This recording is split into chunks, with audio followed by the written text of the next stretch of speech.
Good evening. So I want to welcome all of you to this fourth lecture this semester in our alumni leadership lecture series. I kind of apologize for the timing of this lecture. It's been at 4 p.m. on Thursdays for a while now, but I think we're going to change it. So from the next lecture onwards, it'll most likely be on Fridays, and we'll try to schedule it at a slightly later time also. Hopefully that's more convenient for some of the students who say they're not able to attend the lecture because of conflicts with labs and things like that. So our speaker today is RamKedlaya.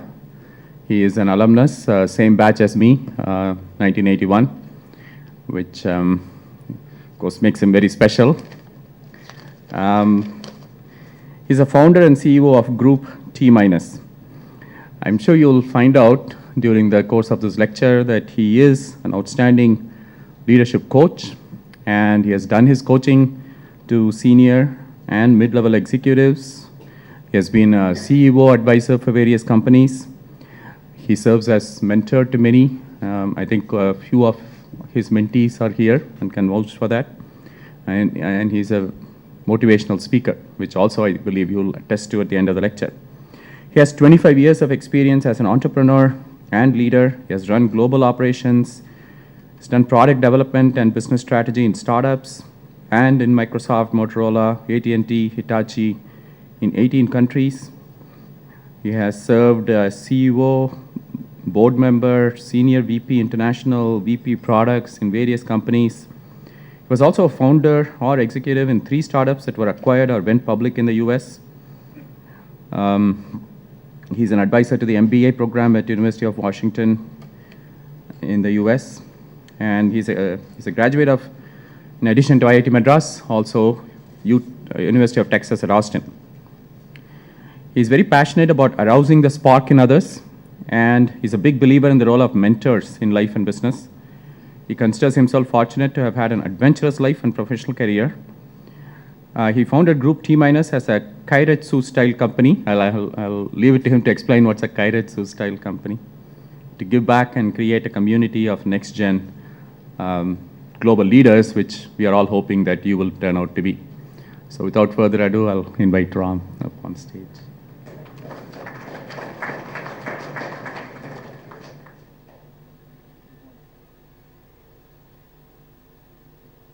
Might have. I'm hopefully it won't ring.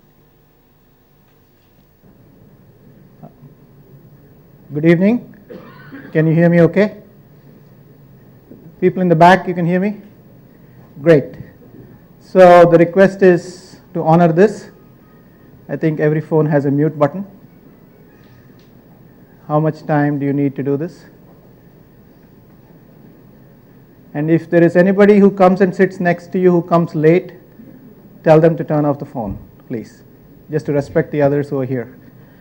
Thank you all for coming. Thanks for making time on your, what is it today, Thursday evening? Thanks for coming. So all of you took the survey, and how many of you responded to the survey? Awesome. About 350 of you actually responded to the survey. So that's been a fantastic response. And thank you all for doing that. I think it gives us tremendous feedback. And the feedback we got was primarily communication and leadership. Of course, you said the usual thing about your professors. We kind of dismissed that. We didn't expect anything different. But interestingly enough, I think these were the 2 topics that stood out. The survey results are available. So today what we're going to talk about, and before we do that, I'm going to give you some magic numbers. Write this down. So anybody who's a first year BTech, just keep a number, 22,600. I'm going to see how much attention you're paying. Okay? If you're third year, 21,850. If you're second year, it's 22,200. And if you're fourth year, 21,500. And for the MTech folks, 20,700. So we'll talk about this number at the end of the conversation. We're going to make this as interactive as possible. I have a few slides, maybe 35 minutes or so, 35, 40 minutes, but in between also we might be interacting. So we live in exciting times. You agree? Yeah? Energy, energy, we need energy. Yeah, that's the way, we need energy. Okay? So we live in exciting times. Content is everywhere. You know, it's so easy to create content. It's so easy to distribute content, and it can be accessed from anywhere. This is a huge opportunity for all of us. You really don't have to come to IIT to learn. You can actually stay in your dorm, you can stay in your house, and you can actually learn. You agree? Yeah, there's user-created content, there's open courseware, there's remote learning, and there's group learning. So really one can actually stay at home or wherever they are and actually can learn if they want to. So there's so much stuff around. You can also be your own content creator. You can be your own publisher. There are blogs, YouTube channels, Facebook page, you can publish yourself, a book if you write. How many have a blog? Raise your hand so everyone can see, look around. How many have a website? Okay. Good. How many have a YouTube channel? Very good. Very good. So today you can collaborate with anybody across the world, and there's a very, very good example of what actually happened. How many know about Netflix? Good. It's a place where they stream videos. They wanted to have a recommendation system whereby if you see movie X, they want to suggest other movies. So they held a worldwide contest for $1 million, and they opened it to everybody to write the algorithms. And guess what? 7 people teamed up. So basically what happened was a lot of people said, I want to participate. And the profile of every person that wanted to participate was available to that internal community. And then 7 of them got together and they created the algorithm together. The first time they met was when they got the prize. How many knew this? Isn't it amazing? Yeah. Stunning. Absolutely stunning. This is the first time that they had met, so they collaborated remotely without even knowing each other. That tells you the power of making 1 + 1 11. And that tells you the power of self-leadership, and that tells you the power of leveraging the ability of others and understanding others. That's what we're going to talk about today. This is stunning stuff. Now they've got a Netflix prize number 2. Now you can participate in worldwide events just like that. How many participate in hackathons? Any computer science guys here? Okay. How many participate in hackathons? Okay. Sorry. Okay. How many participated in the Intel Science Foundation when you were younger? Or Olympiads? Great. I heard in India there are like 8 Olympiads or 9, something like that, astronomy and whatnot. Yeah? Math, I only knew about the math one. I think there's a physics Olympiad and an astronomy Olympiad and all kinds of things. How many were in more than one Olympiad? Man, you're smart. You don't need to sit here. Okay? There is an Imagine Cup from Microsoft for university students. You can go there and you can hack, or you can contribute. These are opportunities at your doorstep. Did you know you can get almost free software from Microsoft, SQL Server and a whole bunch of things? There are programs for that. Did you guys know that? Okay. So you can also rally support for any cause that you might have. Okay, we've seen this in the Anna Hazare movement. How many know Kejriwal is from IIT? Great, he gave a talk here, right? Okay, what he's doing is really awesome stuff. A 32-year-old, 38-year-old, he need not be doing this. He really need not be doing this. His conviction and clarity is stunning. I first saw him in a Pan IIT meeting, and I was like, I didn't even know this guy. Absolutely stunning and awesome. What he has done, he's taken all the learnings of Gandhi's strategies and he's implemented them. So in a funny sense, there's an opportunity for all of you as content creators and opinionators to actually publish stuff online and to rally support for a cause. If you think about it, right, in the United States, in UC Berkeley, most of the movements happened there. The women's lib movement in 1960s happened there. The open speech movement during the Vietnam War happened there. So you have to be restless as students. Challenge status quo. Be respectful. Be polite, but it is the students who have to challenge status quo. That's the time you have in IIT. Okay? Don't just accept things because they are. But be respectful. It is possible to disagree without being disrespectful. But this is the time for you to be restless. This is the time for you to be uncomfortable, whether it's corruption, whether it's something else, or whether it is attendance. I think it's okay to talk about it. It's perfectly fine to talk about it. But be respectful. Create a movement. Create blogs. Create Facebook sites. Rally support. Provide data. So opportunities are at our doorstep. So what does that mean? It's ours to lose. The world is at your doorstep. It's ours to lose by doing nothing. There are seats in the front. The ones in the front will ask questions because you came late. Okay? So fundamentally, this is all about leadership. You agree? All of you agree? Yeah? Energy is already fading and we are only 5 minutes into the talk. We need some energy. It's about self-leadership. It's about various things. So how do you go from individual to a team, to a community, to a nation, and to the world?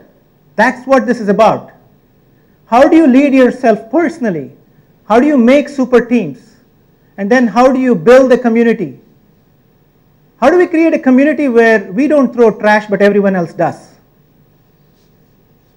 Okay? How do we go from being a person who doesn't throw trash inside IIT, but the moment they step outside, they throw trash?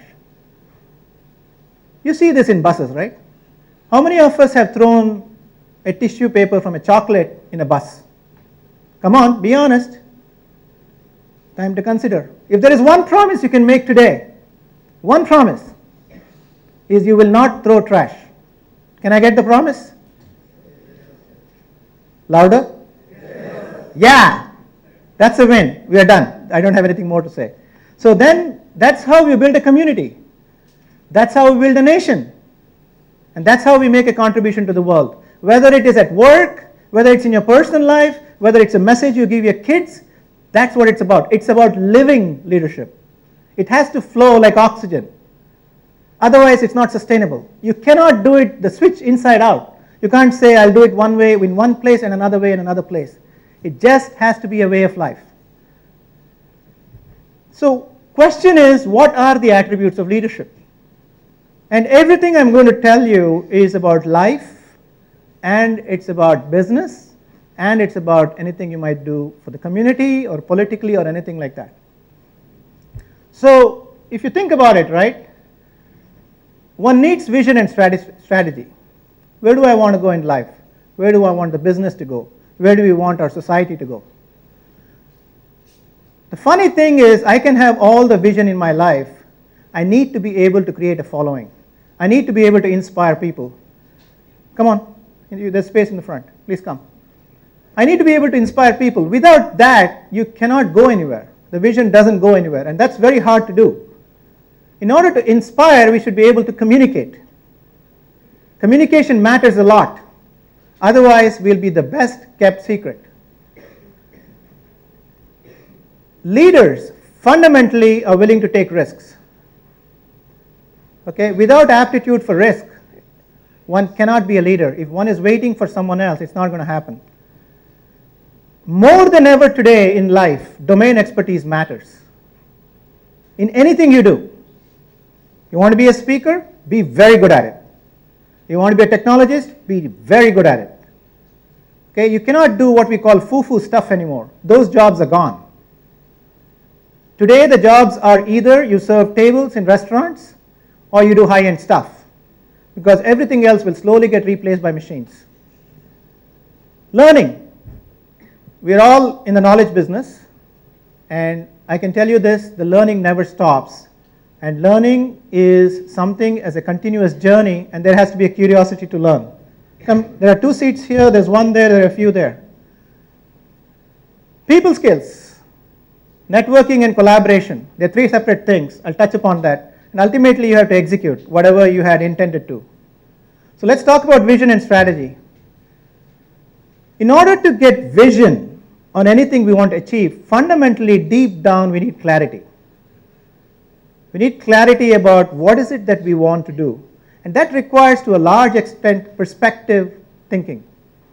So it's okay once in a while to do nothing and just dream, or once in a while to just look out of the window or go on long walks or go to the beach. Do it. Don't consume yourself looking at a stimulus, whether it's Facebook, whether it is television, whether it is something that's just constantly bombarding you with stimulus. So one needs time to reflect, and one should not be just busy in life. If one is busy, you cannot get vision. Okay? Purpose. One has to have a purpose. Why am I doing this? What's the point of it? Where am I going? And these things change over time. It's perfectly fine. One tends to do different things in life, and that's the fun part. And does this bring any value? Whether you're thinking about a business idea or whether you're thinking about how can you contribute to society, does this bring value? What's the point of it? Please come. There's 1, 2, 3, 4, 5, 6, 7 seats, and there's one with a backpack which you can move. Ability to inspire. How many think this is important? That's it? Okay, we have a few hands here. No food in the hostel today? Like hands are going up like this, you know. Okay. How many think it's hard to do? It's one of the hardest things to do in life. I've tried inspiring my kids. It hasn't gone anywhere. Hasn't gone anywhere. And you know how the face, daddy, all that, the usual stuff, right? It's very, very hard. And so the question is, how do you rally people behind vision? Turns out that you need to be a good communicator. You cannot do anything without being able to communicate. That requires writing, requires verbal communication, and there are 2 types of communications. You need to know how to write an email. Many times we reply to an email which says lunch, and we say lunch. And somewhere in this we say we cannot make it to lunch today, sorry. And then somewhere in the bottom we say, by the way, I submitted the project, it's already done. They are 2 separate things. Write another email. Email is for the receiver, not for the sender. And today I get 150 emails a day. The only way I survive is to do a search based on subject field or something else. There's absolutely no other way I can survive. This happens in the corporate world too, in top companies including Microsoft. There's 1 seat there. The rest of you can just sit on the hallway, I think. There's 1. Okay? So that I call a transactional email. Storytelling. How many know how to tell stories? Seriously. You are in serious trouble. Serious trouble. Listen. You went to mom when you were kids and said what? Mommy, tell me a story. Grandma, tell me a story. Somewhere along the line you forgot, and it's become a PowerPoint world. Let me tell you a secret. You're not alone. People in corporate America don't know how to tell stories. You're not alone. The sooner you do it, the better off you are. Get trained, get coached, practice. Practice, practice, practice, practice storytelling. Stories do matter because all humans understand only stories. We are still cave people deep down, even though we have technology. Storytelling is one of the greatest attributes of leaders. Can you name a leader who can't tell a story? Name one. Sorry, you're mumbling.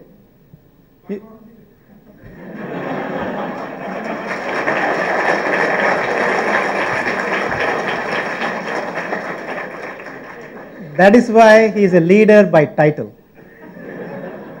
And that's not a leader.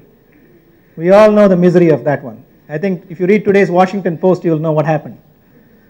Okay, it's pretty bad news. So storytelling, and I actually coach people on storytelling, believe it or not. So how can you improve your communication skills? What can you do? What tools exist that by which you can do it? Come on, there must be some tools you can use. Tools are available. All of you actually carry it, or most of you carry it. What is that? Anecdotes, yeah. What else? How do you know, how do you improve your communication skills? What can you do? You can talk to friends, yeah. What else? Sorry? Yeah, you can argue. How? What would you do? Let's say I'm not a good communicator. What should I do? Sorry? Yes, you have video cameras in your phone. Record yourself. Record yourself in the video camera in your phone. Does that work? No?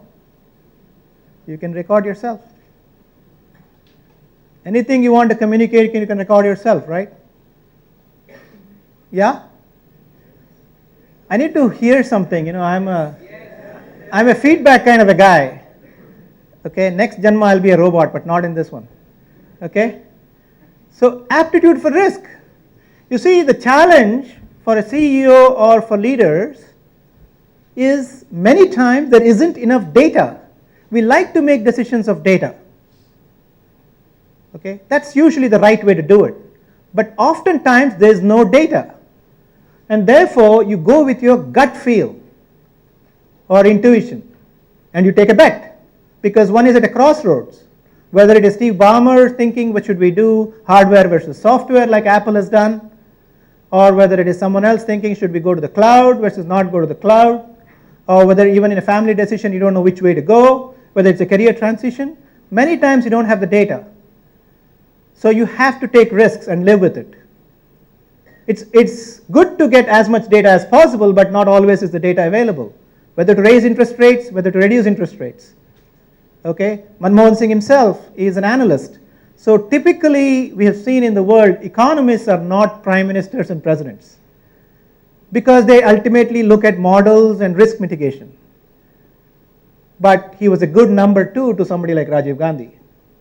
And Rajiv Gandhi said, okay, we need a telecom revolution. I don't know how to do it. Or Kennedy said, let's go to the moon. I don't think Kurt knew how to do it. But it happened. So that's why you need to be able to take risks and say, go. Domain expertise, I think I touched upon that earlier. You see, in the United States right now, I think there are 4 million jobs they cannot fill. And there's huge unemployment. I think some 13 million people are unemployed. But they cannot fill 4 million jobs. So I can speak for computer science. There's a huge demand for computer science engineers who are top-notch. Business analytics, people who are good in algorithms, people who are good in top-notch user interfaces, and we can't find them. Okay, there's a mismatch of skills. All the typical Java programming and the regular manufacturing is going to China or India. At the same time, the high-end manufacturing and special designs, there aren't enough people to do that. Top petroleum engineers are not available in the United States. Top chemical engineers are not available in the United States. So the future of work and the future of opportunities is going to be specialization, specialization, specialization, specialization. You have to be very good and reinvent yourself. What's the one place where somebody has to reinvent themselves constantly? In which industry? If you think about it. Yeah, what industry? How about Bollywood and Hollywood? Do you think they have to reinvent themselves? Amitabh Bachchan is a good example. He was middle-aged after the movie Coolie. He didn't have a job.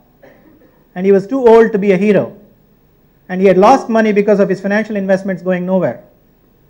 Okay, he had ABC, which is some investment company, and then some other things. He lost a lot of money. And he said finally one director gave him an opportunity. And he reinvented himself as a middle-aged guy and an elderly person. Okay? So, in my view, the future of work is going to be such crack teams, many of them remote, virtually assembled, with subject matter experts like the Netflix thing will make things happen. It's going to be within organizations, across the world, across communities. So if you're good at something, keep at it. But you need to have core versus context. You understand this, all of you? You got to be deep, at the same time you have contextual information about what you're doing. It doesn't hurt if you're studying genetics for you to know how it might be used in search algorithms for pattern recognition. It doesn't hurt. So that is why you need to talk to people who are in other fields. Ability to learn. You think you're done with IIT and you get a 65 lakh salary in Facebook? It's only the beginning. It's only the beginning because the pressure is on you because they gave you 65 lakhs of rupees. So the expectations are very high. Very, very high. And those of us who are getting older, I am scared of being a dinosaur and irrelevant. I'm scared. Every day I wake up thinking I'm irrelevant. Let me tell you a story. When I was in UT Austin, went from IIT, I was in the computer room in the basement, and at that time we had what is known as IBM machines, mainframes, and the monitors were called 3270 monitors. They were like terminals. They were not PCs. And we used to, we had to connect, and we had to do, we had the ability to do not email or anything like that. And then VAX 11 780 machines came along, and these were Unix machines. So there we were able to have workstations, and we were doing email, we were doing Usenet for community groups and so on, similar to Google Groups now. And I saw these older people, gray-haired people, they were petrified because they could not communicate with each other, and all they could do was send faxes. I remember this even today. I was 22 years old. And today I'm 52 years old. And I was scared that I'm going to miss out on the Facebook revolution. I'm going to miss out on blogging. I'm going to miss out on LinkedIn. I'm going to miss out on the social networks. And I wake up every morning scared that I'll become irrelevant. And so I surround myself with people who educate me on this.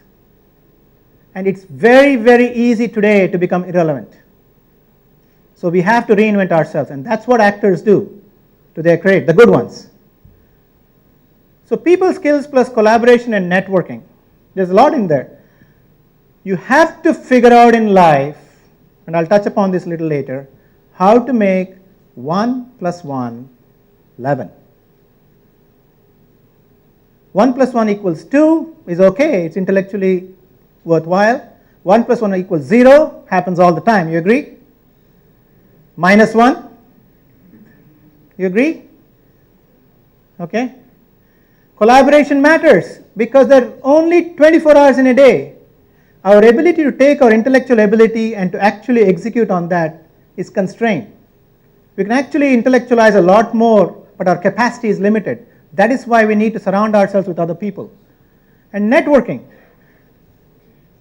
You're students today, but you need to belong to certain social groups for social reasons. You also need to belong to certain domain expertise groups. Are you guys in any of the groups? Across universities. Nothing prevents you from being in a group in some other university. Nothing prevents you from talking to folks in MIT. Today, nothing prevents you if you're interested in something. Anybody does that? You talk to people in other universities? Who's that? Good.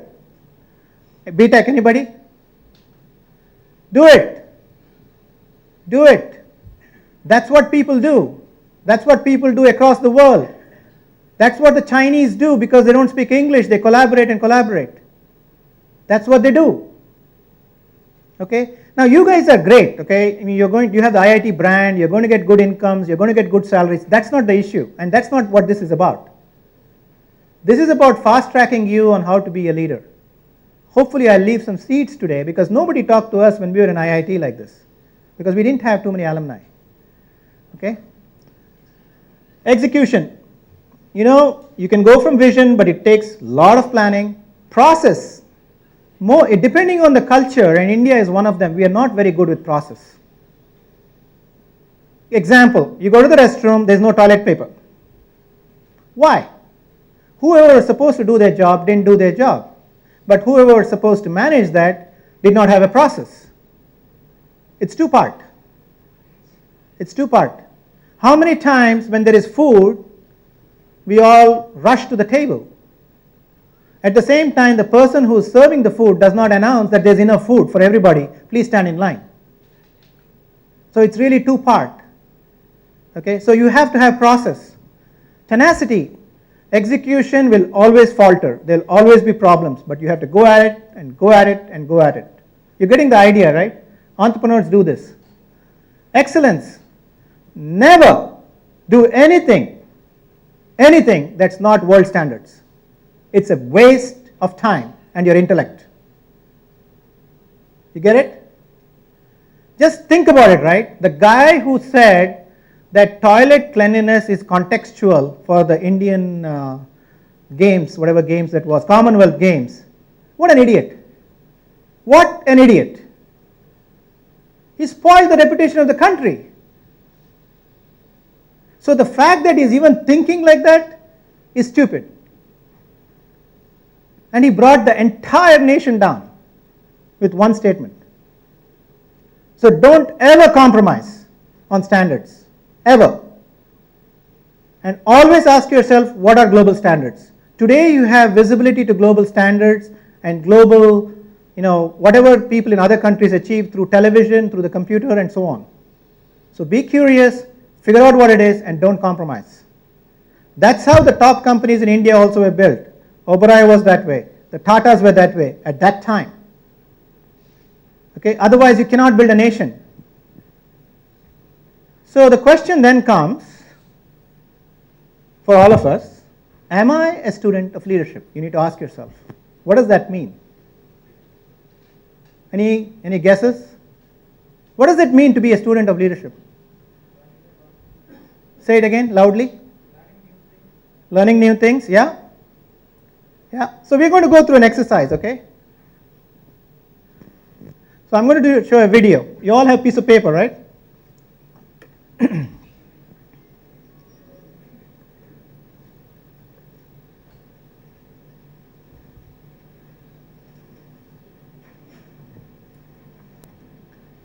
Write down what you're observing.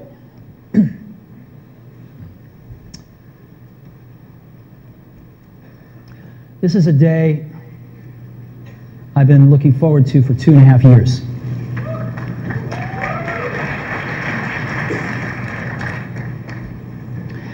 Every once in a while, a revolutionary product comes along that changes everything. And Apple has been, well, first of all, one's very fortunate if you get to work on just one of these in your career. Apple's been very fortunate. It's been able to introduce a few of these into the world. In 1984, we introduced the Macintosh. It didn't just change Apple, it changed the whole computer industry.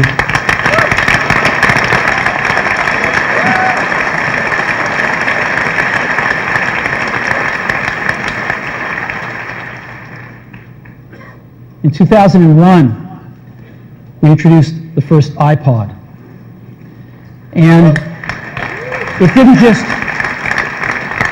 just change the way we all listen to music, it changed the entire music industry. Today, we're introducing 3 revolutionary products of this class. The first one is a widescreen iPod with touch controls.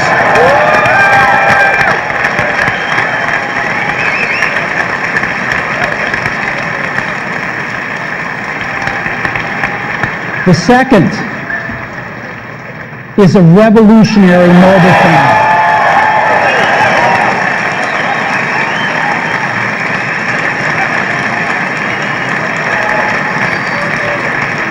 And the third is a breakthrough internet communications device. So, 3 things. A widescreen iPod with touch controls, a revolutionary mobile phone, and a breakthrough internet communications device.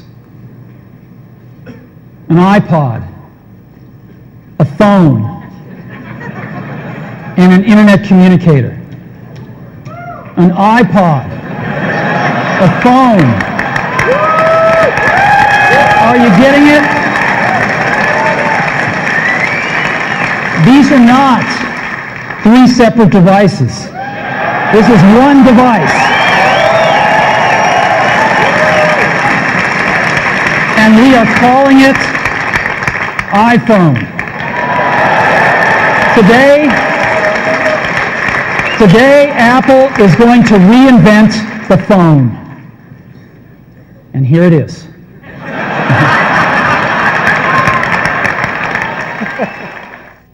Did you guys get it? So that's part of the iPod launch. And there was a, he had done a, first he showed that, and then obviously he later on released the thing. So what do you see in there? All right, you're going to answer now. We're not going home otherwise. Okay? I'm a pretty tenacious guy. All right, I want a show of hands, and you're going to say it. You're going to stand up and you're going to say it. Okay, go ahead. Loudly. Yeah.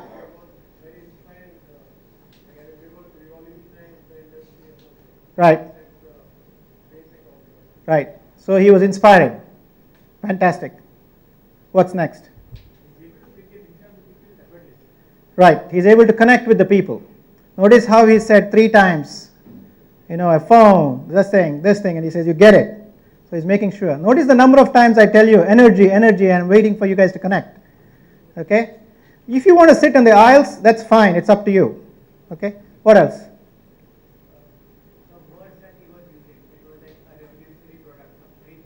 Absolutely.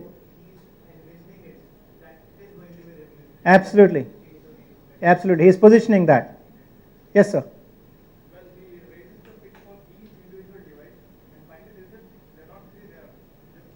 So there's a lot of intonation. There's a lot of drama. Yeah. What else?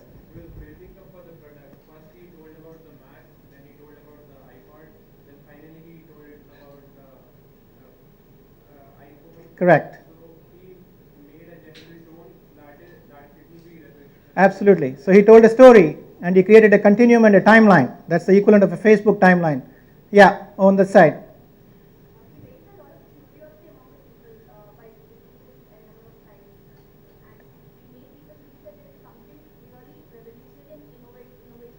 Right.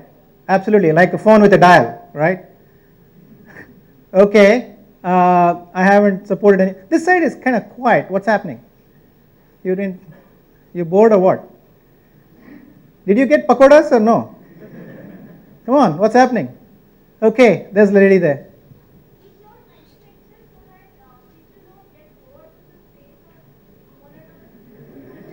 Okay, is it better than mine or it's not so there? Was that a hint? You're right. Okay, yes sir.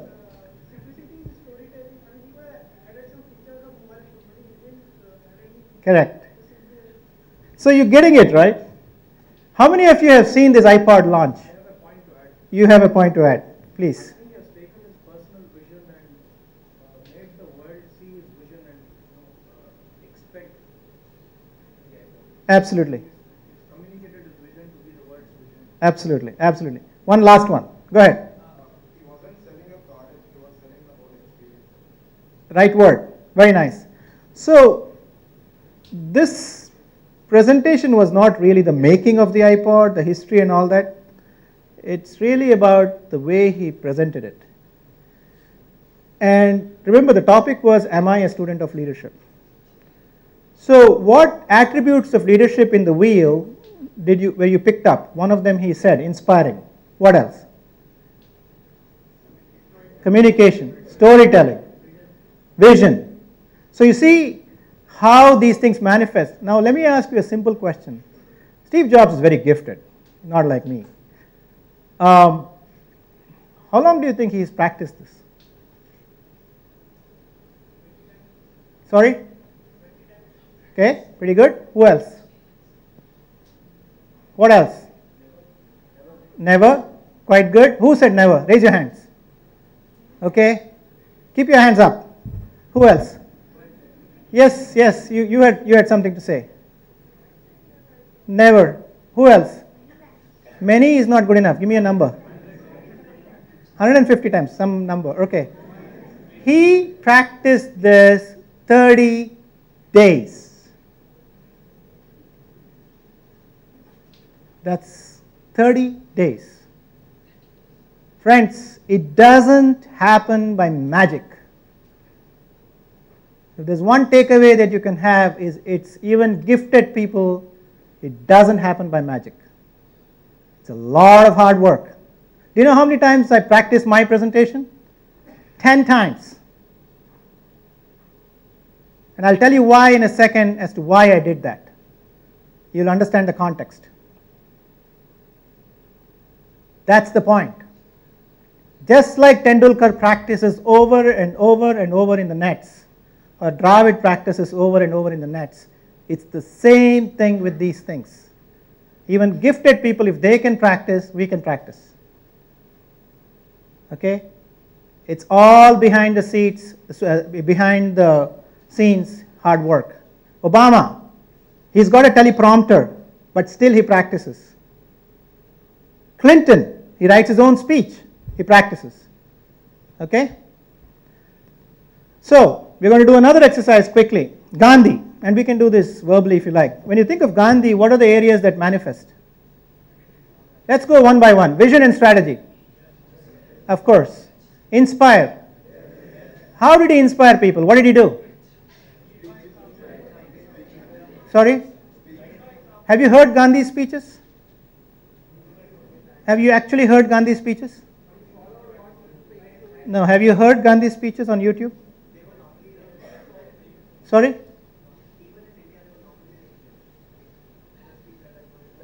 Yeah, he actually gave a speech in Italy, in English, that has actually been translated. It's on YouTube. I would encourage you to look at it. Unfortunately, there aren't that many archives that we can listen to. Okay, so what else? He was a communicator, good communicator. What else did he do for communication? Say it again. He's write letters. What else? He would touch people one by one. He actually wrote almost daily for a newspaper. He had released his own newspaper. Gandhi wrote many books. Go look in Wikipedia. Many, many books. People forget he was a smart dude. He was a very, very smart dude. He was a lawyer. We forget that. We think he's a saint. He was a shrewd lawyer. He is no different from Obama, no different from Clinton, no different from Hillary Clinton. They've all used the power of communication, the gift of the gab, as well as the ability to write. So, did he take risks? Example. Non-cooperation, yeah. Quit India, SALT movement, yeah. What else? Domain expertise. Which one? Yeah, non-violence is partly his clarity, but he also had a strategy. Non-violence was a strategy. Would you agree? So, domain expertise, he was a lawyer. He actually used the ability to negotiate and the ability to take a stance. And also there were some instances where he said, I refuse to pay 1 rupee to the judge. It's in the movie Gandhi. That is his domain expertise, because he knew legally he was right. Morally he was right, and more importantly legally he was right. Because he realized there's no law to that effect. He actually used his law background in South Africa. Now his conscience was clear. Professor Anand told me this. He said, you all know Professor Anand, right?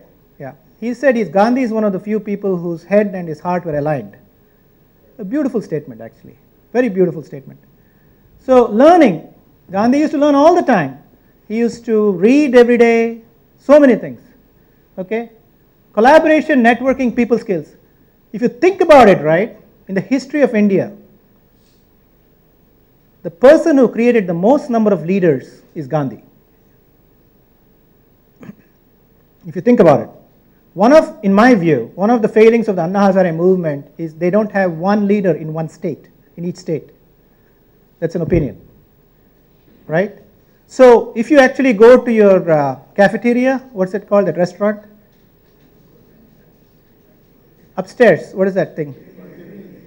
Tiffany's. There is a nice painting, mural of all the leaders.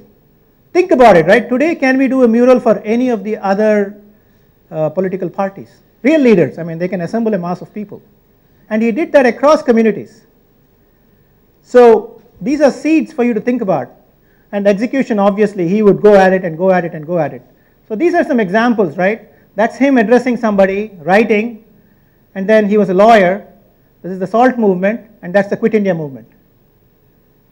So, am I a student of leadership is a very important question for you to ask. This is the power of observation. This is the power of observation. If there is time, I'll tell you stories of what it took for me to be a speaker like I am today. I was a very shy boy coming out of IIT. It was awkward, very awkward. But there were certain things that inspired me. And share that with you. I don't know how we are doing on time, but we'll do that. So, entrepreneurship, I think there was a question on entrepreneurship, right? You guys talked about that as well. So typically, how many want to be entrepreneurs or thinking about it? Great, delighted, delighted. Do it. Just do it. That's the way it works, by the way. If I were to forget all the left-hand side I'm showing you, just do it. Just do it. That's the way it works. The first company I started on my dining table, two of us, my friend came by and said, let's start a company. I said, let's start a company. I still have the dining table. Okay? So you need some kind of an idea and some kind of a value proposition for a product or a service, right? So it all starts with a seed. Things change over time. So there has to be some innovation, intellectual property, some unique selling proposition. You may want to think about first mover advantage. You may want to think about a vertical market or a geographical market. Make sense? Team. You go for funding, the first question they'll ask you is, do you have an idea? Fine, we get it. Then there are fancy business school words like total available market and all that stuff. They'll figure it out themselves, the VCs. But team is what they'll ask for. What do they look for in a team? Aptitude for risk. Is this team willing to go all the way? Tenacity. And willing to take risks and willing to change. Is this team have complementary skills? Does this team have chemistry? Okay, will they, make 1 + 1 - 3 when times get tough? Roles, who's responsible for what? Not necessarily titles. Okay, one guy is the coding guy, one guy is the architect guy. Doesn't mean they won't do different things, but who's got expertise in what? And have they worked together previously, or have they done a project together previously, or have they, done your annual, the equivalent of Mardi Gras, what it's called now? Sarang. Have they participated in those things? Those are pluses to demonstrate that you have actually worked in teams. Validation and funding. So you need to validate your idea, go to some early customers, and so on. And where do you get initial funding from? Early adopters. Either you're self-funded with some initial revenues, you do some consulting work, do some things on the side. Friends and families and angels. You understand all this? Yeah? Silence means no. Yes. Thank you. And then you go for the next round of funding after you have some initial customers. Series A. There's a book called Crossing the Chasm. CHASM. Read that, because sometimes the idea can be adopted by a few early adopters, and then it seems like everybody is ready to get it. Suddenly it falls into a chasm because you can't go beyond the early adopters. And that's a challenge for many a startup. Crossing the Chasm is written by a guy called Jeffrey Moore, and it's been around for a while. Okay, and then you grow, you get another round of funding, or you go public and get money from the public, so on and so forth. Does that help? No?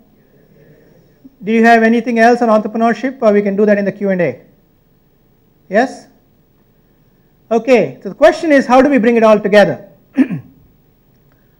What is it that we need to do as human beings if we want to be leaders? What should be our inner energies? What are the kinds of things that we need to do in our internal thought process?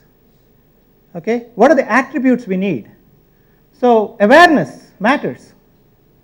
Okay, fundamentally awareness matters. So what does that mean? we have to understand the self.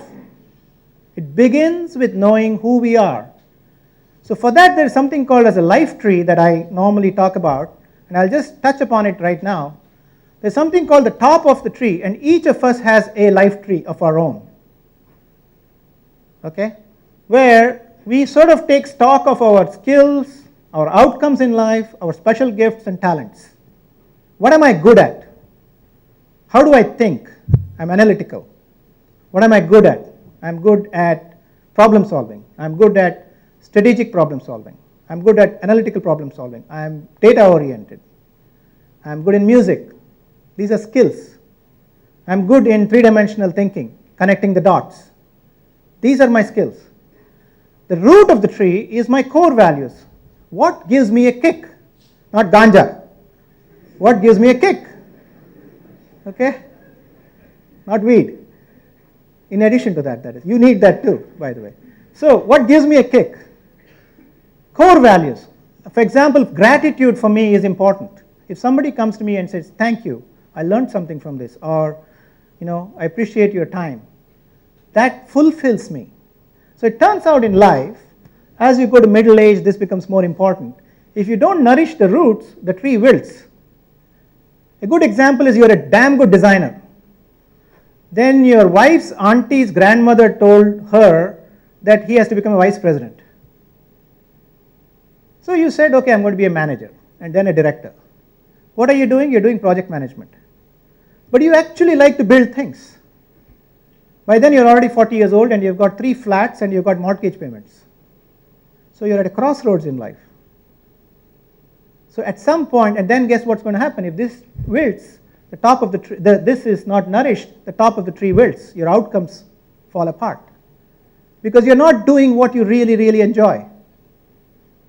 Or you go out of IIT and become an investment banker. You make a lot of money. Outcomes are great. Then you say, man, I wish I could build bridges or I could build a piece of product. You have to make a choice at some point. Right? So this is what fulfills a person. And that leads to the center, which is the trunk, which is what is my life purpose? Why am I here? And that's a question that comes to all of us at particularly my age and so on. So I told myself my life purpose is to give back and spend time. I quit Microsoft. Right? So this is what we need to do. Okay? I also am trying to balance my family needs. I go spend time with my parents. So we all make these adjustments in life based on clarity. So that's self-awareness. Why do we need to have awareness? Because once we understand ourselves, only then can we understand others. Okay? And so a gentleman called Carl Jung, any MBA, other students here, psychology students here, you have heard of this guy? Yes or no? Anybody heard of this? Yeah. So he's done some remarkable work on this because we all perceive differently and we communicate differently. Some of us write, some of us speak, some of us are thinkers, some of us are feelers, some of us sense, some of us are intuitive, some of us are extroverts, some of us are introverts. Bill Gates, for example, if you go and tell him that, I have this great idea, I want to do this, Bill, can we meet for 10 minutes?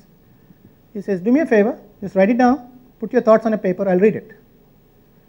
Now, if you're not the type who sort of wants to do that and you feel that, you really you like people to ideate on a chalkboard, you're going to think, my God, man, this guy is all analysis paralysis.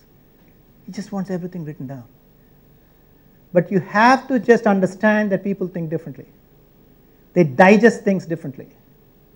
Okay? How many times you've been in a room where there are people like me who are extroverts, who are ideators, who talk a lot, who give ideas, who are bubbling, full of energy. And there are people in the team who are quiet, who are absorbing everything. Doesn't mean they're not contributing. But, excuse me, to get something from them, we need to involve them. Excuse me.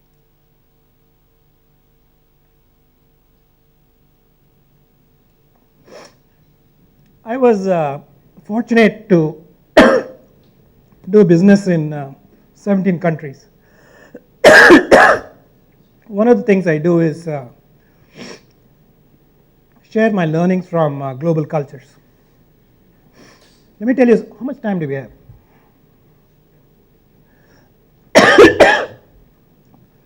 See, in creative cultures, India being one of them, or you take Silicon Valley or Italy, let us say I make a commitment to you and I mess up. Okay, I commit to you that I'll get done by a certain day. I mess up. I'll go and tell my wife, I screwed up. I'm an idiot. Is that normal? Come on. Yeah. In Japan, it's different. If I'm Japanese and you could be Indian, you could be anybody. I commit to you. I screw up. I go tell my wife I made a mistake. But I made him look like an idiot.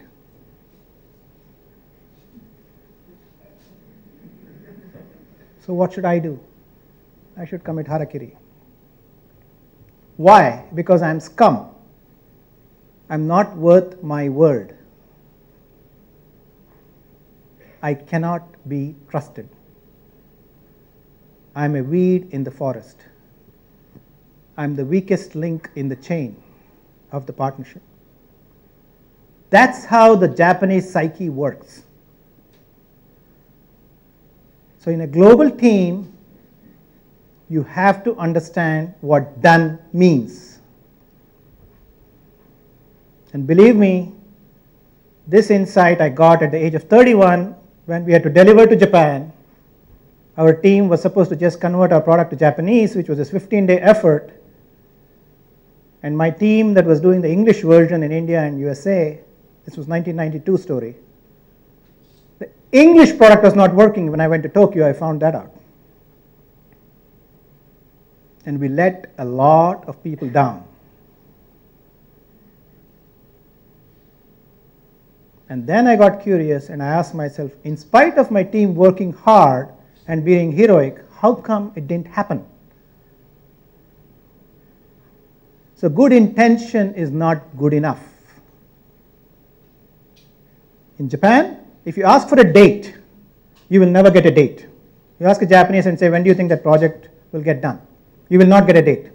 You won't get a date for a month. You won't get a date for a second month. Finally, you'll get a date. But the date is the date.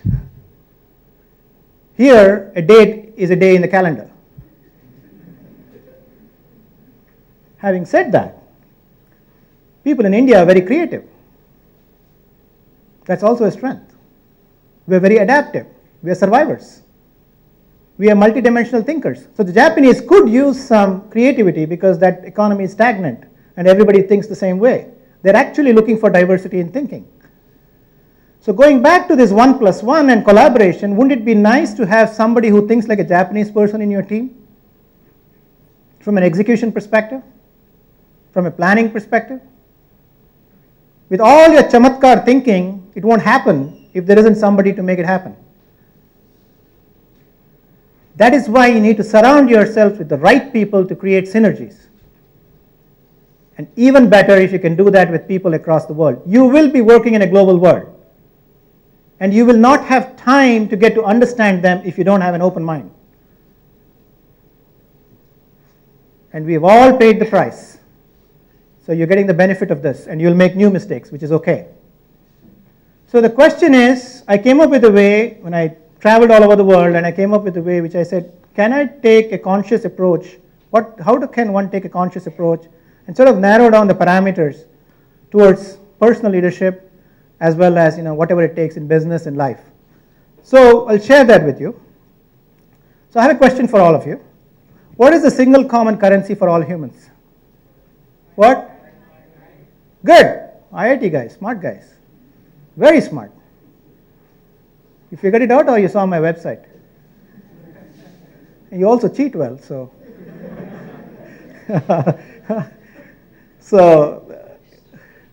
And you won't tell me whether you saw the website. That's even better, right? The usual stuff.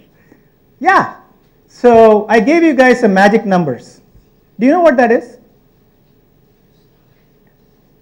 How many wrote down the magic numbers? So that also tells you we don't take instructions very well. Right? So that's another thing we need to worry about. Okay? Because we say, I'll make my own decisions. So what is it? What do you believe it is? It is the number of days you're going to live if you live up to 80.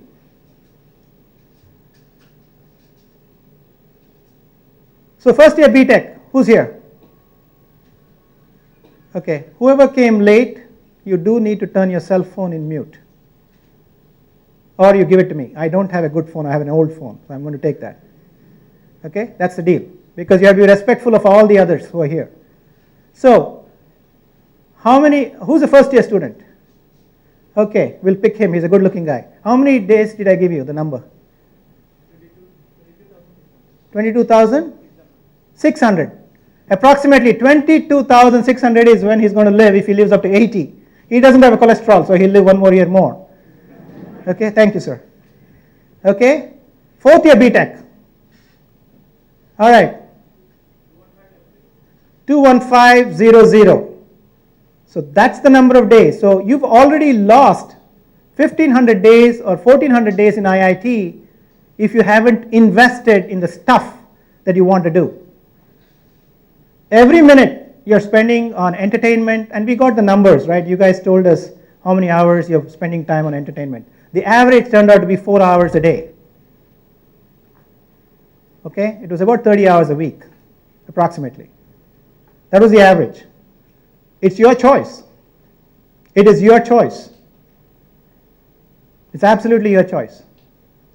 So that's the number. I'm only going to live 8,325 days as of today. As of today, if I live up to 80. That's it. So this is the one currency that's common to all of us. So what does that mean? You're giving me 1.5 hours of your youth in this session here. You don't have to do that. You can be watching TV, you can be dating a girl, you could be doing anything you want. You don't have to do this, you don't have to come and spend time with me. So it is my responsibility to respect your time. That is why we started at 400. You get it? You can call it leadership, you can call it whatever you like. It's not that complicated.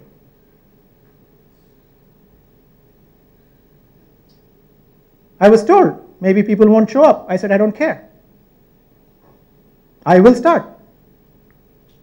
Because it's announced as 400. The plane doesn't leave late. You get it? So that is why, and in fact, if you do this, if you think about it, right? If I start respecting your time and you respect my time, it's actually universal across cultures. It's not like a Japanese wants to come on time and an Indian doesn't want to come on time. Nothing like that. So this is the stuff I was trying to normalize because I was going across 17 countries and I said, I can't do this switch on and switch off because the Dutch think differently, the Japanese think differently and so on. I asked myself, there have to be some universal values I have to extract out of this. And it hit me suddenly that time is a currency. So Stephen Covey, how many have heard of Stephen Covey? 7 Habits. He said, imagine what people will write on your epitaph and start working backwards. Okay? So T is the time. That's a currency.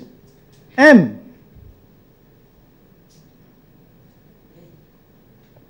Mentoring. How many have mentors? Okay, we got the survey that some of you go to your professors. Very few of you talk to professors about life and so on. That's your choice. You see, it's reasonably easy to be cynical in life. It's reasonably easy to be evaluative in life. But the point is, the professor is part of your life in IIT. So if you're curious and you ask the right questions and physically try to be present with them outside of class and change the relationship, there is a possibility that you will get one nugget from them. It's yours to lose. It's actually theirs to lose also, because they are not looking for a reverse mentor. You're all good candidates for reverse mentors. You get it? I have a mentor for Facebook. Otherwise, I'll be a dinosaur. I'd love to have you guys as mentors. If somebody wants to sign up and send me an email, you're a Facebook jock, send me an email. Or you're an HTML guru, send me an email. Yeah? Or you're a hack, send me an email. Okay? So, mentors, what kind of mentors should we look for? Typically, when we think of mentors, we think of people who are older or more experienced. So that's one. Think of people who are peers in some other institutions or some other domains. So if you're a computer science guy, nothing prevents you from having somebody who's a buddy or a mentor in biotech. That is for the context part of it, in domain expertise. And then we talked about reverse mentors. Okay, people in the United States and across cultures, across countries, in global companies, they need to have reverse mentors. Because American economy is aging, and the Indian economy is still young. Imagine everybody having a reverse mentor. It's not done. It's not done. Sad, but it's not done. It's free. It's free. I'll tell you the last one. Virtual mentors. I told you I was a shy boy in IIT at 21. Turns out when I went to the United States, there was Ronald Reagan and Carter. The presidential debates were going on. You've all heard of Carter and Reagan, right? So I was a sports student, black and white television and all that stuff. And I saw this guy, Reagan, on TV. My first reaction was, man, this is amazing, this guy. And I made myself a promise. If I can speak 10% as well as this guy can, I'm doing okay. 10%. So what did I do every time he was on television? Every time. And he was president too. So every time. I wrote notes. I wrote notes. Then Steve Jobs came along to University of Texas, computer science department, small auditorium like this. He gave a talk. He was a boyish looking fellow. I was 23. He was about 27, boyish looking fellow, full of charm, and so on. And he told a story. It's on my blog. You can read that. About chips.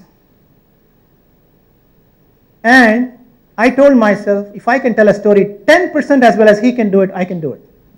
I'm happy. And I would read about Steve Jobs in any article and every magazine because there was no YouTube at that time. And I was trying to become an entrepreneur, and so I was crazy. I would just read and read and read. That's the point about being a student of leadership. It takes a lot of effort. And that's how I found out that Steve Jobs practices for 30 days. So I told myself, if he's that good and gifted, and somebody like me who's a donkey, it's going to take a lot more time. My kids' Arangetram. You all know what Arangetram is? The first dance concert? Yes? Come on, come on. If I'm boring you, you've got to tell me. Raise your hand if I'm boring you. Oh, good. You're too polite. So, dance concert. Okay? And this is an example of reverse mentor. It's supposed to, it started at 4 o'clock. It's supposed to start at 4. My kid told me before the concert, Daddy, you get to welcome people for 1.5 minutes. That's it. Because she said, Daddy, you give a long lecture, so you get only 1.5 minutes. Sorry. And I don't like to speak with a piece of paper, so I do extempore. So I wrote down the whole thing, welcome address, and then I practiced it in my head several times. But on the day of the thing, I wasn't 100% there in my head. So as we were doing some decorations outside the hall, 3 hours before the show, I called my friend's kid, 7th grade kid, said, come here. So he and I went out, and we, what did we do? I said, record me, and see how am I doing. So he said, Ram uncle,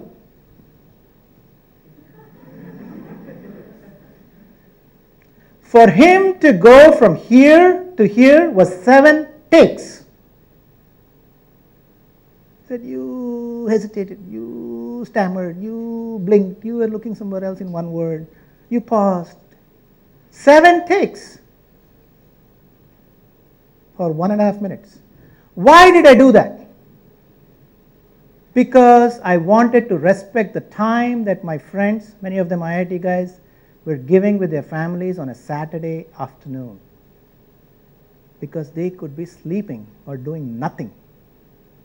If I were fumbling in front of them, I just spoiled the day. That's why. And also, I wanted to strive for the best excellence I can do. Because I did not want to let them down and let my kids down. That's how it works, folks. That's how it works. So, that's M. Now, what do these guys have in common? This guy, his name is John Doerr. This guy. He is Kleiner Perkins is one of the top venture capital companies in the United States, in Silicon Valley. This guy is Eric Schmidt. He was the CEO of Google, now he is the executive chairman, I think. And this guy is Bill Campbell. So John Doerr, who invested money in Google, told Eric Schmidt, Eric, go get a coach. And Eric was thinking, I'm a CEO, I know pretty much what to do. And Eric is a top Silicon Valley Sun Microsystems CTO before. He's a veteran of Silicon Valley. And he said, go get Bill Campbell. And there is a CNN article, CNN Money article where he says, the best thing that happened to me was to have a coach. I thought I knew everything. So let's go here. This is the 49ers, which is American football. This guy was the coach, Bill Walsh, who transformed raw talent from a guy called Joe Montana, and they won what's known as Super Bowl. Many, many times. Do you know this guy? This guy you should know. How many know this guy? Yeah. Michael Jordan for Chicago Bulls, which is the team, he used to always be the top scorer. 5 years in a row. But they did not win championships. It wasn't happening. This guy came along. He was a basketball player, but more importantly, he had also studied Zen Buddhism. And he came there and he told him, Michael, the opposing teams have figured out in the playoffs, championships, to surround you, how to surround you. What do you want to do? You want to be a player or you want to be a winner? And that was the transformation that happened. Michael continued to score, but more importantly, he continued to pass the ball for someone else to score. So leadership is not about doing it yourself only. It's also about enabling. Okay? You all know about this story, right? Gary Kirsten. Gary Kirsten was not a great cricketer, actually. But what can he potentially do to a Rahul Dravid and Tendulkar and all these guys? He's not going to teach them cricket. I mean, they figure it out. It's not about skills. It's about the psyche.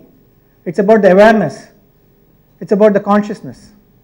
That is why in life you need somebody to shine the mirror on you. The sooner you do it, given that the number of days you have on earth is now you know the number of days. Okay, that's the jnana you got today, right?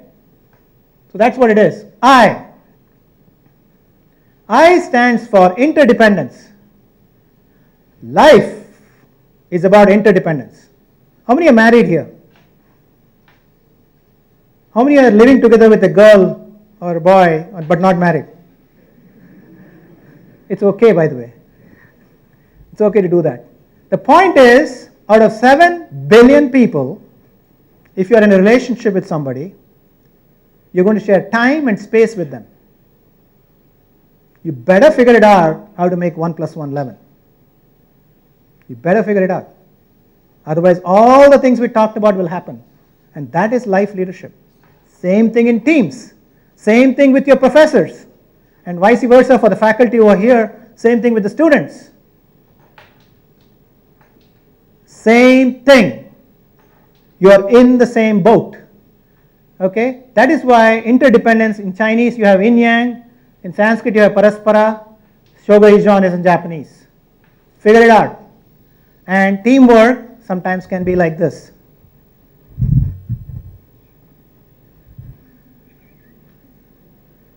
Does it happen in your teams? Yeah? This happens all the time. He did it. She did it. His stuff doesn't work. This is not just you guys. This is in companies, big fancy companies. Okay? And leaders always focus on newness. If things are going well, they say, which is the next mountain we climb? If things are not going well, for 1 minute, they look in the mirror and say, oh my God, and say, what did we learn from it? And say, what next? Plan B. There is no time to be a cynic. There is no time to blame. Okay? That's what leadership is. I touched upon it earlier. Universality. Think like a global citizen. Don't think about somebody from Andhra Pradesh, Kerala, Karnataka, or Japanese, Indian. Don't. Think of everybody as a human being trying to do the same thing. We're all trying to do only 4 things in life. 4 things. This has to be satisfied. We want to learn something. This has to be satisfied. We want to hug and love each other and laugh. This has to be satisfied. There were some pakoras there. And if you're lucky, we get wise and the soul is also liberated. That's it. And we do all kinds of transactions in life which we need to do. We have interactions in life and relationships in life which we need. But that's all we remember our parents for. That's all we remember my business associates for. That's why I remember Nagarajan for. That's it. And in between you got all this crap. All this crap and our biases. The sooner you get past that, in your head you'll be a leader and you'll be able to create bigger and bigger and bigger things. Why? Because your time is your currency. S, the most important one. Creating spark when you're down and motivating yourself is hard. You agree? But you know what the greatest gift of the universe is? Creating spark in another human being. That's the greatest gift of it. The more and more and more we can do it, the more grateful to the divine we are for having that power and ability. Because in order for us to create a spark in another person, we need clarity within our own selves. That you will find will be very important in life. Okay? How many of you have a relative who's mentally impacted? I respect you. It is very hard because the only thing that we are praying at that moment is that somehow there's a switch in their head because we are helpless. Would you agree? That's the way it is. So, folks, life is a T minus. Your countdown has started right away. Don't get scared, but be more purposeful. That's all I had. Thank you.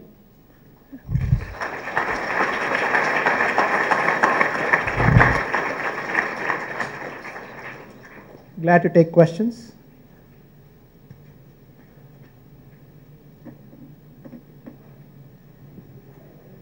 No questions. Any questions or no? How are you doing? You have a question. Yeah, please, is there a microphone? Please give him a microphone. No, it's videotaped and it doesn't come out very well. I have seen the old videotapes, it doesn't come out well. Please give him a microphone. Please stand up. Say your name, which year you're from, what do you do? Hello everybody, my name is Swarnim Soni. I am pursuing MTech in Computer Science Department, second year. My question is, can you give me an example of how 1 plus 1 can make 11 or more? Sure. I'll give you an example from my personal life. I am a creative wacko. You can tell by now. My wife is very organized and linear thinker. I'm a spatial thinker. I couldn't figure it out early days of my life because typically I would say, you're not doing this, you're not creative, da da da. And she would say, you're never organized, da da da. So, if we say we have to go camping, I would say, let's go north. because on the map I found something very interesting, very rustic jungle. And I say, we're going Sunday. And my wife says, wait, have you made a booking? Is there hot water? All of that stuff. So over a period of time, I was trying to make her me. And she was trying to make me her. And they was like, hey, you never organize, my God. And I would say, well, how does it matter? We have a van, we can sleep in the van anyway.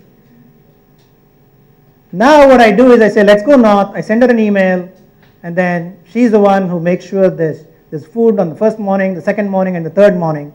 And when we go there, what happens is we're going in the middle of the night, there's a tent, and we wake up in the morning and see big redwood trees.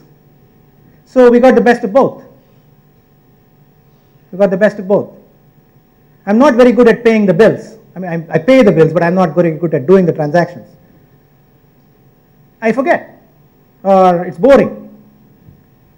So over a period of time, and I'm fortunate that we've come to reconcile what we do best. So I outsource that to her. I give the money, but I outsource that to her. Yeah, that's an example. And you have other things also. There are people who are quiet listeners, and one might be an extrovert, and many times those who are extroverts, we think too fast, and we may not be very cohesive in our thinking.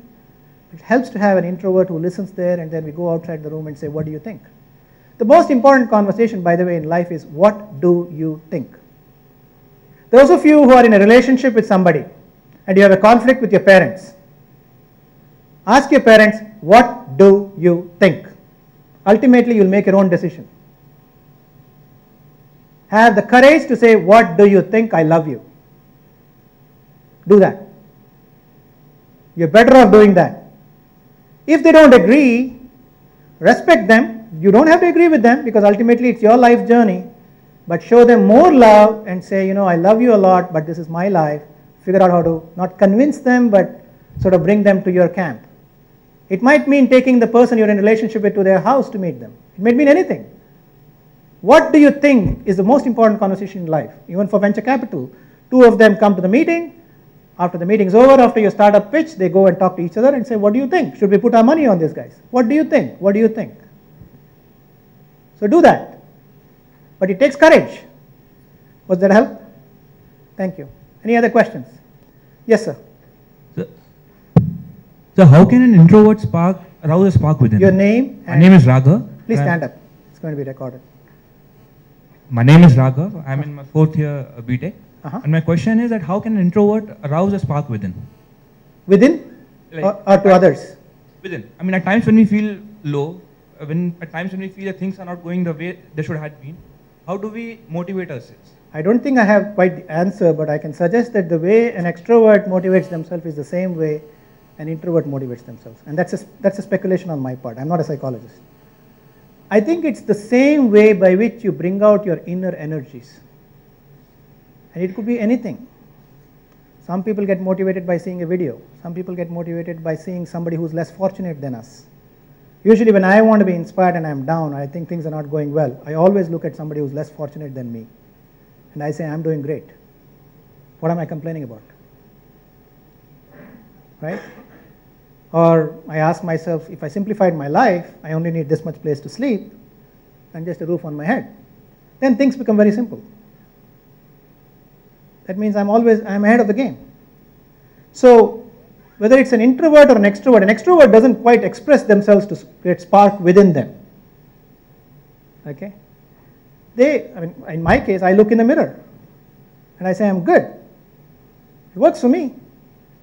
Sometimes I say, I'm damn good when I'm in doubt. Works for me.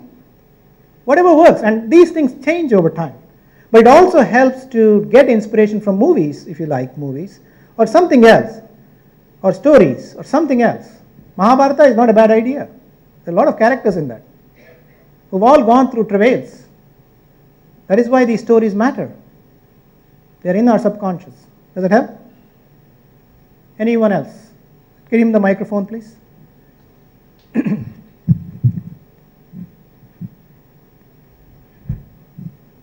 I'm Srinivas from Aerospace Department, PhD scholar. My question is, how did you get clarity about what you want to do in life? And what are the challenges you faced, and was there any confusion, and how did you overcome that confusion? All of those questions are true. I went through the same journey that everybody goes through, and I wouldn't say I'm quite clear in my life. I'm still a fragile human being. I'm not a Buddha yet. But life's journey and experimentation, adventure happens to be one of my core values in the tree. So I like to fool around and experiment with life and have an adventure. I've done many things.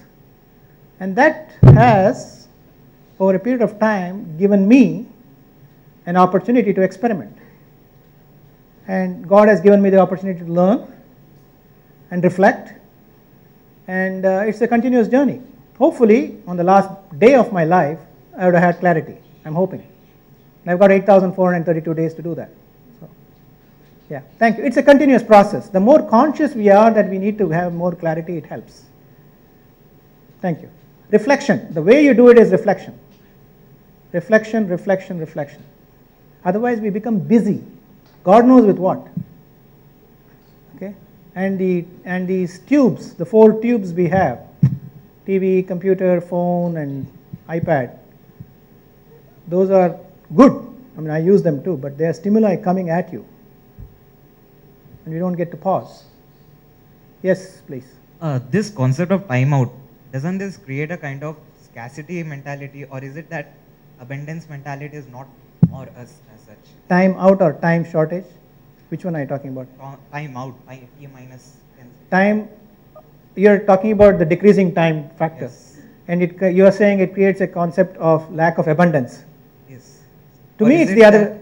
Or is it that abundance mentality is not, we are not yet ready for that kind of mentality? Fair enough. It's tempting to think that way, but actually the way it works for me is that I know that's a constraint, and within that constraint can I maximize my potential. So that's the way I look at it. I tell myself I have 8,332 days, so whatever I want to do, I have to do purposefully. If I lack the consciousness, I have eternal time. And I'm going to fool around. And then regret, last 10 days of my life, that I wish I did something. See, people who have cancer, for instance, before I say that, how many of you have seen the video, The Last Lecture? It's by a Carnegie Mellon professor. He had cancer, he was told he has 6 months to live, and he gave a lecture in CMU for his children actually, who were it was meant for them. Somebody videotaped that and put it in YouTube. So many people who have cancer suddenly realize they have very little time to live. And the smart ones live full of life. Actually, it's a T minus. So we have 2 choices. Either we can get cancer and then realize it, or we can realize it in our conscious life. And that's why I'm propagating this philosophy of T minus. So the way I look at it, there's a constraint that's a reality. I'm going to become 80 anyway. I might live up to 90, even better, it's a bonus. But it's up to me to do whatever I want to do. I can't say, and there are a lot of my friends who want to come here and give back to IIT. And when the time comes, they'll do it. But they're busy right now. They're the same age as me. But I made the choice. So we make choices based on our consciousness. And time is something to be conscious of. That's all it is. It's not very profound, by the way. Yeah? Sir, you have a microphone? Please give him a microphone.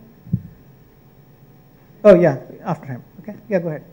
Your turn. Hello, sir. I'm Nikhil, a second year BTech. Should a mentor be a strong critic or a motivator, or a mix of both? A mentor is somebody who is a well-wisher of you and is comfortable telling you whatever they want to tell you. But the mentee sets the environment for that. And that's what it is. I'm going to call a gentleman who's a mentee of mine. Venki, where are you? Come. His name is Venkatesh. Venkatesh is from IIT Madras, alumnus. Just graduated when? Last year. Last year. So he doesn't have a microphone. Give him a microphone, please. So here's a story that you will like. So I'm going to do a quick interview of Venki. A couple of questions. So, yes, sir. No, this is better. So come. So Venki, tell me, how did you meet me? You were a student at that time, right? Actually, the whole journey started like 2 years before, when he was about to set up this company. He wanted to get some web development work done, and I got introduced to him through another alumni of IIT Madras. So then we sat for a business meeting. It was a really long meeting. At the end of during the meeting, I realized that I really got interested in him, and I felt that there is a frequency match. So I thought it would be really great if I can have him as a mentor. So I was thinking about this throughout the meeting. At the end of the meeting, after all the business conversation is over, I asked him whether he could be my mentor. I think that initiated the whole journey. If that word at that point of time was not put, the journey would have not been started according to. So what did I say at that point? Did I agree right away, or what did I do? So he said he actually travels a lot around the world. So what I did was I took his Skype and Gmail IDs. I added him. I sent him requests. I initiated the process more or less. He was on my case, very respectfully, very politely, and said, "Do you have time? Do you have time?" So what do we talk about when we interact? So usually we talk about a lot of things. Actually, we usually talk a lot about business. We talk a lot about entrepreneurship. Other than that, I would like to tell this, in which he helped me make a decision of my life. So I graduated last year. When after my placements, I sat for placements and I got a good job. One of my professors, I don't know if he's here, but Professor Shankar Narasimhan from Chemical Engineering Department, he was starting a company. So I was really confused. He was my DDP guy too, and I am interested in entrepreneurship. I was really confused what to do. I couldn't tell the same thing to my parents also, because I was from a non-business family. I felt that they won't understand. So I asked him, I took his advice. I set up some kind of a conversation. I set up a time slot for us to talk. And he asked so many questions to me. It's really cornered me in one sense. I really appreciate that the way he questions things to make the other person realize what he wants to do. So in that conversation, I realized what I want to do. He didn't give me any advice straight away. He just asked me lots of questions which I never had answers, frankly, before taking a decision. So once I got the answers, I realized what I want to do, and I told my parents. It helped me in presenting my case to my parents, which I think is difficult for first generation entrepreneur who is coming on quitting a job and all. So that helped me a lot in setting up the conversation. Other than this, we talk a lot about personal details. He's not only a business mentor or a entrepreneurship mentor to me. He has been a big brother. He has been a close friend. It's always great to have someone like this whom you can openly talk a lot of things. It's not only about business or an entrepreneurship or an education or a course. It's always good to have someone like him who's experienced to share, who has seen a lot more things than what we have seen. So I think it's really important for someone here to always have a mentor. So what did I ask you in return? In return, what did I ask you? So this has happened like a month before. He met some other person in IIT who works in Taramani guest house. Muthu, are you here? No, he's I not think here. he didn't.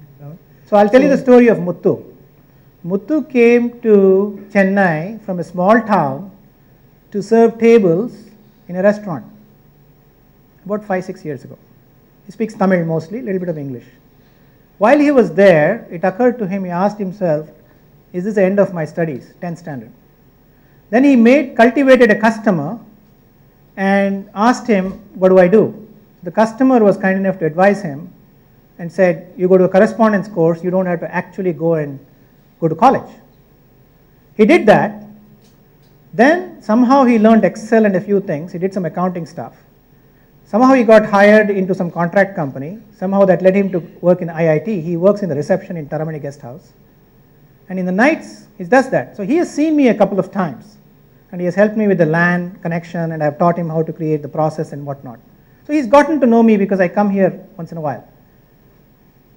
One day he came to my room and said, at 10 o'clock in the night, he said, I want to talk to you. He said, I want to learn HTML, and I want to go back to my village. I want to start a company. I want to do some computer servicing. So the energy was there, but I need some help. So I told myself, here's this guy who knows all this stuff, and it's payback time, so let him pay me back. So I requested him to support Muthu, and that interaction is going very well. See how this all works?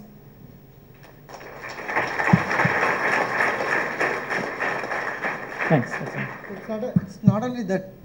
He talked a lot about reverse mentorship. I think you forgot to mention this. Just I want to mention Please this. do. See, I learn a lot from him, frankly. We have this regard, okay? Whenever I get low, he is the one who inspires me. He has done so many things. I have been actually fortunate to know about IIT and write JE, come here, spend 5 years of my life, see all, get global and all these things. But there are a lot of people like this who inspire me. Not only Muthu, there are some more persons in my life, and I really appreciate Muthu for what he was doing. This is what he says, reverse mentoring or whatever it is. So actually, so I asked him, how's it going with Muthu? And he says, that guy is amazing. He always wants to learn. He's on my case and he learns fast. So that gives him inspiration. You see how this whole human energy flow works? Okay, thanks, Venki. Thanks for sharing. You had a question. Last question, we're going to take that.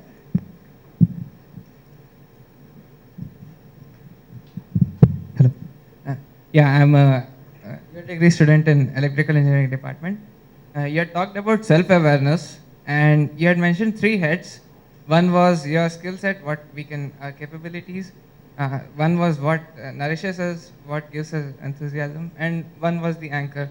So even if I know these 3 aspects about me, a lot of times I found that I don't know what to do about it.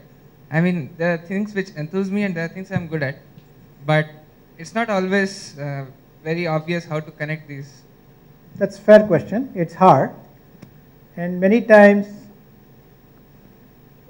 ultimately we'll figure it out ourselves. But it helps to talk to others. It helps to ask people questions. What do you think? For example, if I could ask somebody and say, am I very irritable? It's a fair question to ask. How did you feel when I got angry? You might be caring for somebody. For example, you might care for your sister, but you might blast at your sister. And it doesn't fulfill your core value, which is caring. Then you reflect or you ask yourself, if one can figure it out themselves, it's the awesome thing. And ultimately we do on the last day of our life or a little bit earlier.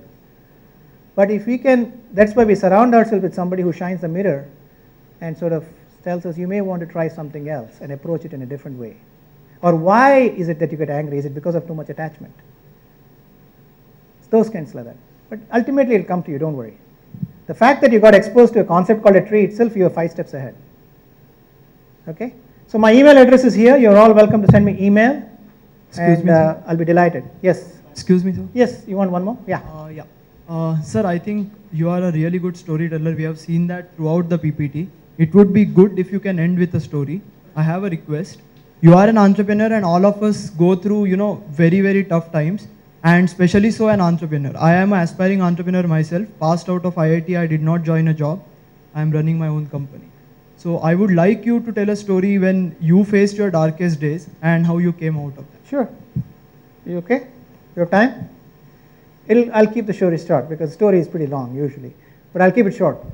I'll tell you mine, but I'll tell you what the Google boys went through. Google founder started the company with a credit card. It's the same story in Silicon Valley. I'll tell you a second story and then I'll tell you mine. There's a guy called Vinod Khosla, IIT Kanpur guy, well-known guy, multi-billionaire now.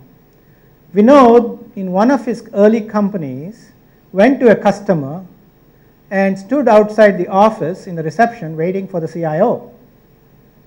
And the CIO did not come out to meet him. He went back again the next day. CIO did not come out to meet him. He went back a third day. CIO did not come out to meet him. And the story goes, the CIO sent word on the third day and said, meet me in Chicago airport, which is another town, because I don't want the rest of the team to be aware of this thing. So he went to Boston, from Boston he went all the way to Chicago and met him there and told him, please try my product.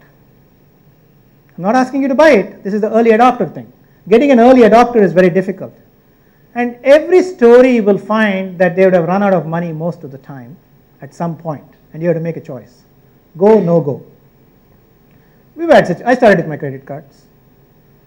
And it's very hard for your better half who's in the navigator's seat because they are slamming the brakes along with you. And you have to be fortunate to get their support. And you've got all the normal things to do, like make house payments and whatnot, like everybody else. And every startup which starts this way will always go this way, this way, this way, this way. You can assume that.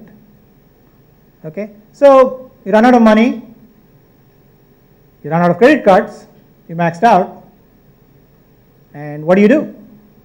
Friends are a good idea. All of us have been in debt. We've all been in debt. All this fancy business school stuff you'll study or you hear about called cash flow, you actually go through it. Okay? So it's the same story. And then you have this customer who promises you and this and that. Suddenly the deal doesn't happen. And it looks like this close. And the deal is the gate for you to get funding. The deal is the gate for you to hire a vice president from the industry. Okay, but you have interviewed the vice president, you position the vice president and say, we're going to hire this guy, and tell the funding guy. You're juggling balls. And this guy is waiting to join only if the deal closes because he doesn't want to leave his secure job. So you're juggling too many balls, and then one of them doesn't happen. It's a cascading effect. And then you beg. Then you pray. It's the same story. My friends have started companies. It's the same story. Okay? Second time around, you make new mistakes. But there's no guarantee. There's no guarantee. So each is a journey. You go there not to focus on the outcome. You focus on the journey. And that's the thrill. Hopefully there's somebody who will feed you if something doesn't go well. So if that's the only insurance I would recommend. Get some food from somewhere and a place to sleep. So that's it. Does that help? Yeah. Okay. Thank you very, very much.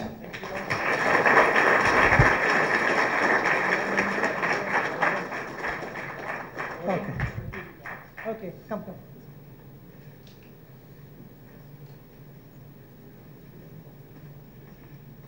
I met you once.